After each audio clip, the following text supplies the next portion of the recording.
मेरे चैनल के दर्शक देख रहे हैं, मेरे कैमरे के फ्रेम में मुंबई नहीं, महाराष्ट्र और पूरे देश के मैं कहूँ कि वरिष्ठ पत्रकार, साहित्यकार, राजनेता डॉक्टर राम मनोहर त्रिपाठी जी के चिरंजीव, वरिष्ठ पत्रकार एनबीटी के अनुराग त्रिपाठी जी हैं और उनकी धर्मपत्नी श्रीमती पूनम त्रिपाठी जी हैं।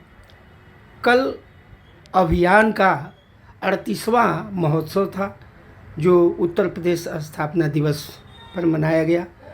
और मैं बता दूं कि श्रीमती पूनम त्रिपाठी और अनुराग त्रिपाठी जी कल के कार्यक्रम के एक विशेष अतिथि के रूप में वहाँ उपस्थित थे।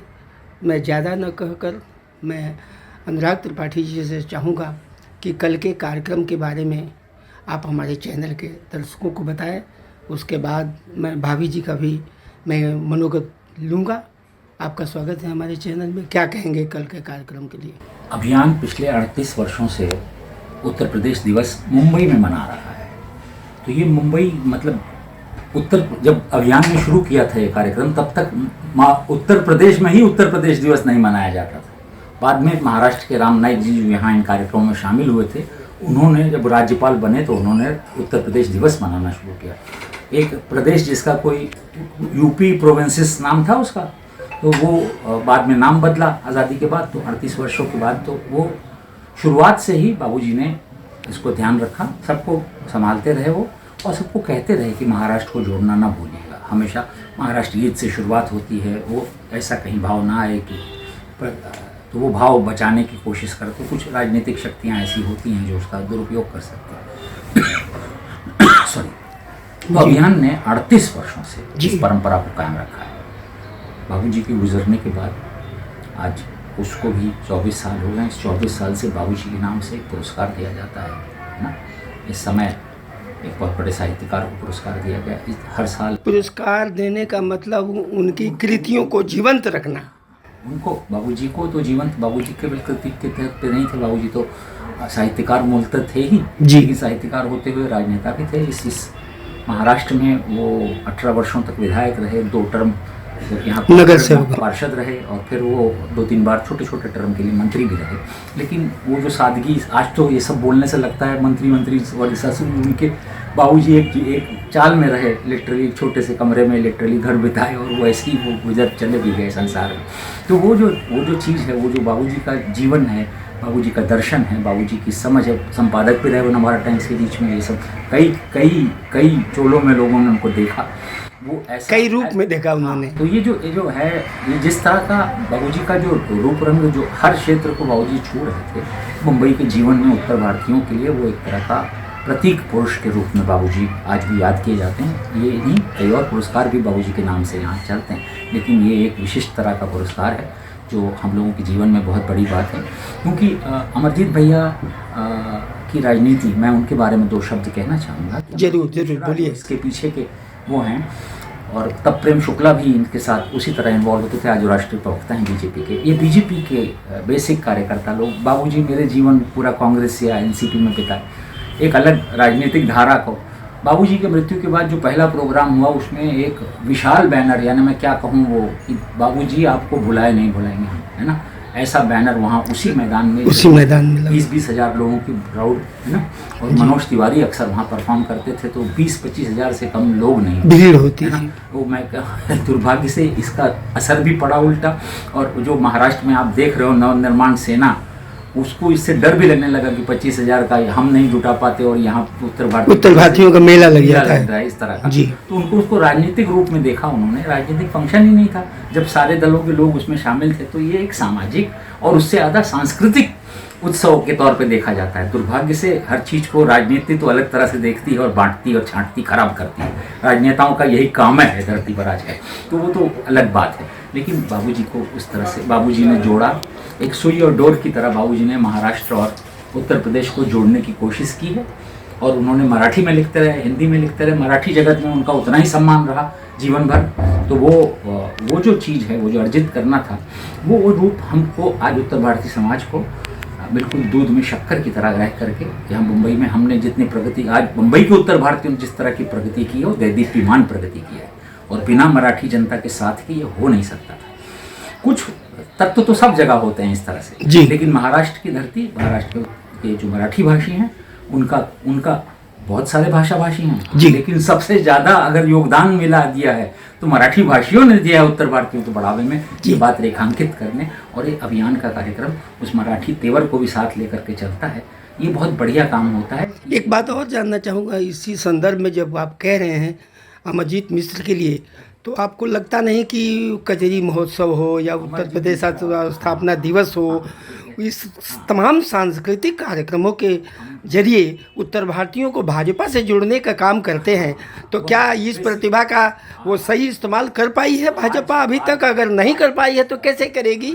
ये सुझाव चाहिए एक वरिष्ठ पत्रकार, जबकि आप राजनीति में नहीं हैं। बेबाक राय आप दे सकते हैं। अच्छी बात कही, और ये जोर से बोलने की ज़रूरत है कि जब अमरजीत मिश्रा जी काम कर रहे थे, है ना, 38 वर्ष पहले, 40 वर्ष पहले भाजपा के लिए, तो बहुत कम उत्तर भारतीय मुंबई में थे, या तो सपा को मानने वाले थे या कांग्रेस को मानने वाले, तो भाजपा को मानने वाले उत्तर भारतीय मुंबई में थे, बड़े समर्पित संघ के कार्य, बिल्कुल थोड़े से, लेकिन उनकी संख्या बहुत कम आज भी जी लोग हैं, जिलाए हुए हैं, बड़े कठिन काल में वो लोग जिला रहे थे, तो ये उनका योगदान भूलना नहीं चाहिए।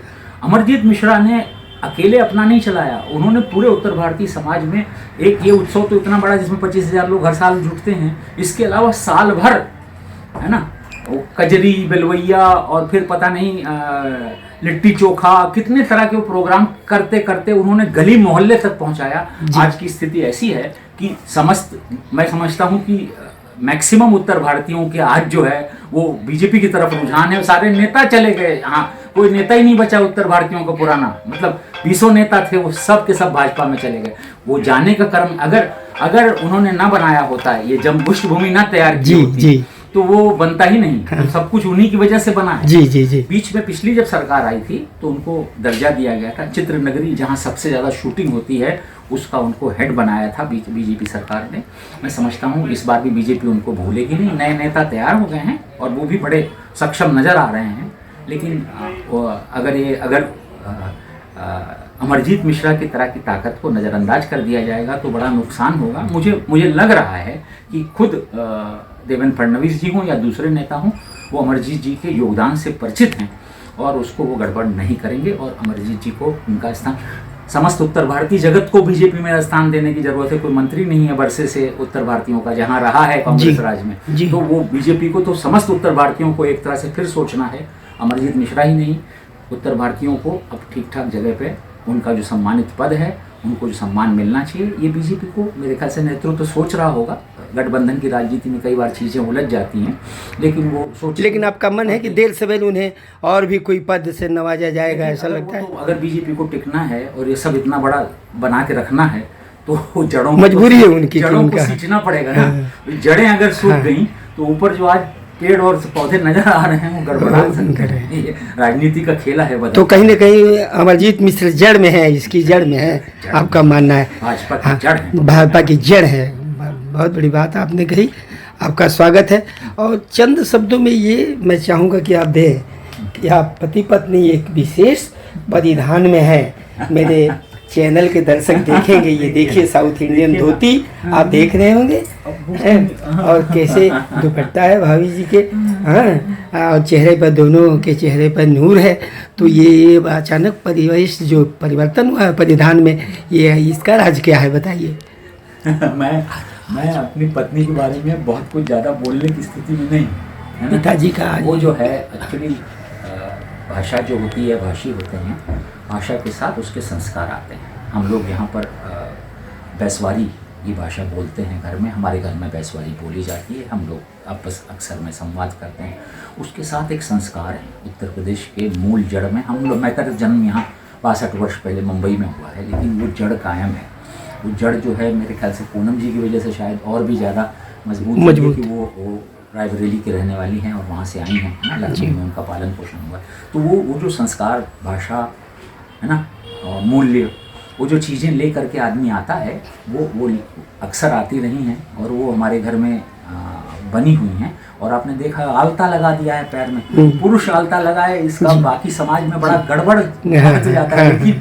लेकिन हमारे यहाँ पुराने जमाने से जैसे वो एक होता है कि घर में बड़ा सम्मान नाउन होती है ना, जो बड़ा ही समझ के बिना हमारे यहाँ शादियाँ नहीं हो सकती, नहीं होती है। वो बूढ़ी हैं मेरे यहाँ आती हैं तारा बहन, वो लगा जाती हैं और हम मना नहीं कर पाते उसको। आज का विशेष उपलक्ष्य आयोजन के बारे में मैं जानूँ। आज हमारे यहाँ रामायण होती है, बाबूजी के जन्मदिन 25 जी, मैं यही इसी पॉइंट को जानना चाहता था। तो 25 जनवरी को जो 25 और 26 को मेरे यहाँ अखंड रामायण का पाठ होता है। तो वो एक तरह से एक धार्मिक आयोजन है बाबूजी के लिए, बाबूजी की आत्मा की शांति के। संसार में अमरजीत मिश्रा जी हों या दूसरे राधे श्याम तिवारी जी हों, कई लोग ऐसे तरह के सम्मान देते हैं भारत भर में, लेकिन मैं मोहम्मद आरिफ नसीम खान का भी, मोहम्मद आरिफ नसीम खान एक सम्मान जी, देते हैं, ये जी। सब लोग कई लोग देते हैं, मैं नाम लिस्ट नहीं हाँ, कर जी पाऊंगा। जी जी। लेकिन मैं जो है वो मैं क्या कर सकता हूँ पुत्र होने के नाते, तो मैंने अपने घर में एक आयोजन रखा है।